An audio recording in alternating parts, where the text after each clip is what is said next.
السلام علیکم ورحمۃ اللہ وبرکاتہ نحمده ونصلی علی رسولہ الکریم اما بعد۔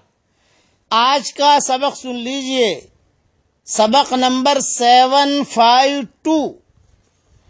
حضرت ابو ہریرہ رضی اللہ تعالی عنہ سے روایت ہے کہ حضرت محمد صلی اللہ علیہ وسلم نے ارشاد فرمایا، جب رات کا تہائی حصہ باقی رہ جاتا ہے تو اللہ تعالی آسمان دنیا کی طرف نزول فرماتے ہیں اور اللہ تعالی ارشاد فرماتے ہیں، اعلان کرتے ہیں، کون ہے جو مجھ سے دعا کرے میں اس کی دعا قبول کروں؟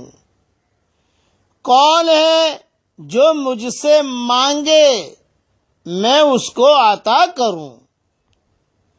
کون ہے جو مجھ سے مغفرت طلب کرے میں اس کی مغفرت کروں؟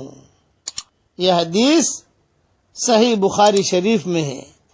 سبحان اللہ، کتنی بڑی سعادت مندی کی چیز ہے کہ رات کی تنہائی میں اللہ تعالیٰ خود اعلان کرتے ہیں، خود اللہ اعلان کرتے ہیں کون ہے جو مانگے۔ دنیا کا کوئی بادشاہ اعلان نہیں کرتا دینے کے لیے کہ آ جاؤ میں تمہیں دے دوں، آ جاؤ نا، احکم الحاکمین یہ اعلان کرتے ہیں۔ اس لیے تہجد پڑھنے کا اہتمام کیجئے، اور جب تہجد میں اٹھیے تو یہ حدیث ذہن میں رکھیے، تو تہجد پڑھنے میں مزہ آئے گا آپ کو۔ جب اٹھو تو یہ حدیث ذہن میں رکھو کہ اللہ اعلان کر رہا ہے، میں اس کے اعلان پر کھڑا ہو رہا ہوں، میں اس کے اعلان پر کھڑی ہو رہی ہوں۔ کتنی بڑی چیز ہے۔ اللہ تعالیٰ سے دعا کرتا ہوں کہ اللہ تو ہم سب کو تہجد پڑھنے کی توفیق عطا فرما۔ اے اللہ ہم سب کو تیرے سامنے تہجد میں کھڑا رہنے کی توفیق عطا فرما۔ یہ ذہن میں رکھنا۔ معجم طبرانی کی روایت ہے، تہجد کے وقت میں آسمان سے فرشتوں کی 3 جماعتیں نازل ہوتی ہیں۔ ایک جماعت نازل ہوتی ہے فاسق، فاجر، گنہگاروں کے لیے، جو ان کو تھپکیاں مار مار کے سلاتی رہتی ہیں، سوئے رہو، اس نورانی وقت میں اللہ تمہارا چہرہ سجدے میں دیکھنا پسند نہیں کرتا ہے، سوئے رہو۔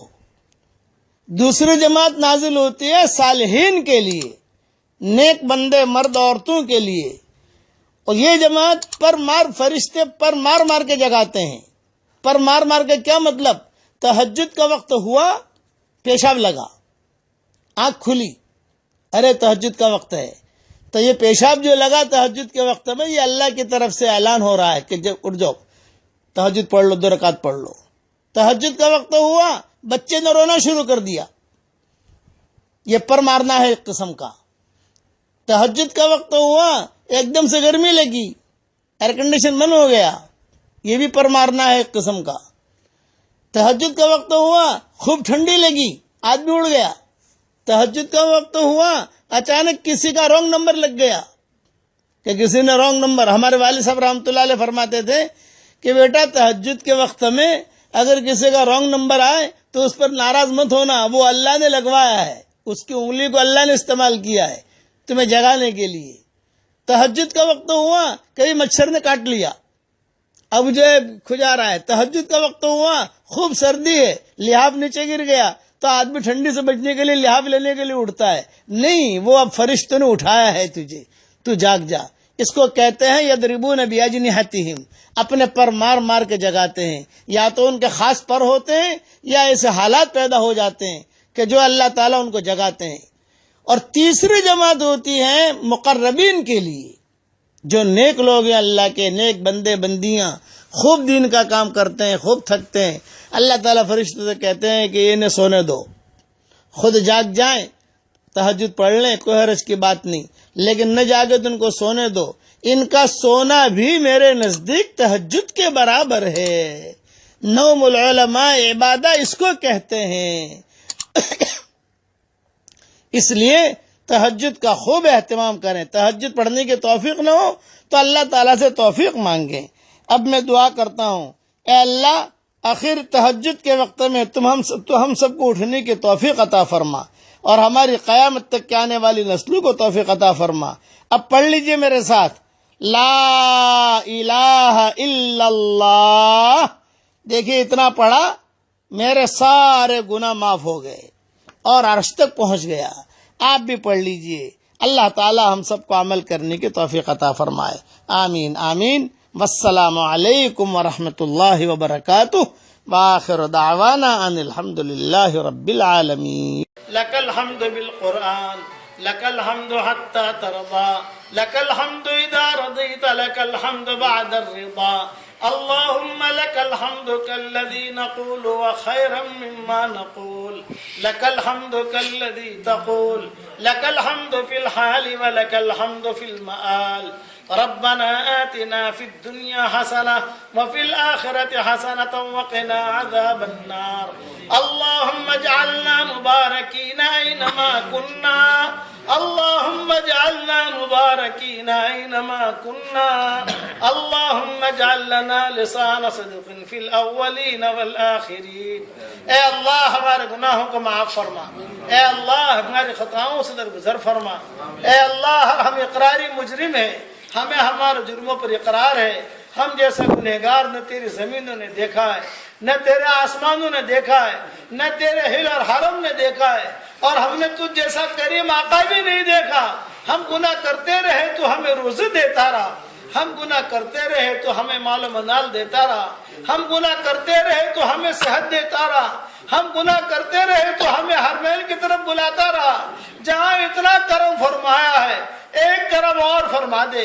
جتنا مجمع آمین کہہ رہا ہے، چاہے مردوں کا ہو چاہے عورتوں کا ہو، ہم سب کی قیامت تک کے آنے والی نسلوں کو قبول فرما لے. ہم سب کی قیامت تک کے آنے والی نسلوں کو قبول فرما لے. ہمارا کھویا ہوا دین ہمیں واپس دے دے، ہمارا کھویا ہوا قرآن ہمیں واپس دے دے، ہماری کھوئی ہوئی عزتیں واپس دے دے، کھویا ہوا دعوت کا کام واپس دے دے. ہر فرد امت کو دین کا داعی بنا دے، ہر فرد امت کو دین کا داعی بنا دے. اے اللہ جس کرم سے آپ نے ہمیں یہاں جمع کیا ہے، اپنے اسی کرم سے جنت الفردوس میں تیرے نبی کے پڑوس میں تو ہم سب کو جمع فرما دے. اے اللہ ہماری قیامت تک کے آنے والے نسلوں کو ہمارے ساتھ جمع فرما دے. اے اللہ قرآن شریف کے ترجمہ کرنے کو آسان فرما، بے انتہا قبول فرما. اے اللہ باعث رشد و ہدایت فرما. اے اللہ ذلت اقدام سے ذلت اقلام سے تو پوری حفاظت فرما. اے اللہ ہمیں مانگنا نہیں آتا مگر تجھے دینا تو آتا ہے. اپنے کرم سے تو ہمیں عطا فرما، اپنے فضل سے عطا فرما. اگر آپ نے ہمارا نام سعید اور نیک بختوں میں لکھا ہو تو ہمارا نام انہیں میں لکھے رکھیو، اور اگر آپ نے ہمارا نام شقی اور بدبختوں میں لکھا ہو تو ہمارا نام ان کی فہرست سے مٹا دینا، اور نیک لوگوں کی فہرست میں ہمارا نام لکھ لینا. لکھنا بھی تیرا کام ہے، مٹانا بھی تیرا کام ہے، لوح و قلم بھی تیرے پاس ہے. سعادہ میں ہمارا نام لکھ لے. اے اللہ یہ مجمع جو آمین کہہ رہا ہے، کسی کے باپ کا انتقال ہو چکا ہے، کسی کے ماں کا انتقال ہو چکا ہے، کسی کے ماں اور باپ دونوں کا انتقال ہو چکا ہے، اور وہ قبروں میں انتظار میں ہے کہ اس مبارک مجلس میں ہمارے لیے بھی کوئی دعا کرتا ہے کہ نہیں کرتا. اے اللہ ہمارے ماں باپ کی مغفرت فرما دے، ہمارے ماں باپ کی مغفرت فرما دے، اور جو زندہ ہوں ان کی قدر کرنے کی توفیق عطا فرما. اے اللہ جو زندہ ہوں ان کو صحت، قوت، ہمت، عافیت عطا فرما. اے اللہ ہر معاملے میں ہمارے انجام کو خیر فرما.